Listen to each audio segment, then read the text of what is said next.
If there's any vehicle Ford cannot afford to screw up, it's the F-150. Not the Mustang, not the Fusion, this guy. This is the sales champ, and it's a critical high-profit product as well. But they've pushed it forward into a lot of high-tech dimensions that are going to require a little bit of accommodation, if you will, by the truck buyer. But I like it because they're all going high-tech. Let's take a look. The biggest story is the technology of materials. They've pulled some 700 pounds out of the weight of the F-150, much of it by having an aluminum body. Just about everything you see on the outside of the vehicle is now aluminum. That's a big change for the truck market.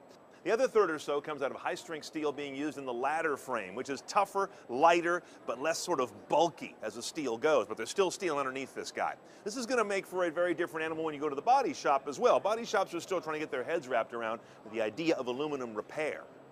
And when you take 700 pounds out of your vehicle, you get to do some interesting things with how you power it, including this headline grabber, a 2.7-liter V6 EcoBoost. That means direct injection and turbocharging. This is seen as heresy by some in the truck world, where anything below a V8 is seen as just not enough to move a proper truck. But this is a small displacement V6 on top of just having 2 fewer cylinders than tradition. What we're seeing here is an engine that is yet to have its horsepower or economy specified. That'll come later as Ford gets closer to late 2014 release. But notice this guy's got standard auto start-stop technology. That's also interesting in a full-size pickup, although it's defeatable readily in all-wheel drive mode or at any time because truck demands can be so different than regular car. And also carrying on a 3.5-liter V6, that's actually the base engine, the current engine, and a 5-liter V8, the 6.2-liter V8, bye-bye.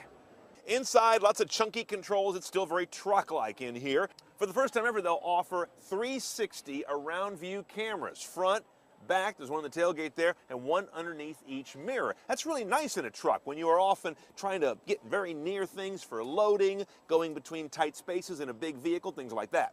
You can get LED headlights optionally. I think that's unique in this category. Lots of LED lighting around the vehicle in general. And if you want it, there's a panoramic sunroof option, which is a little odd in a cabin that is not all that huge compared to a car, but it's there.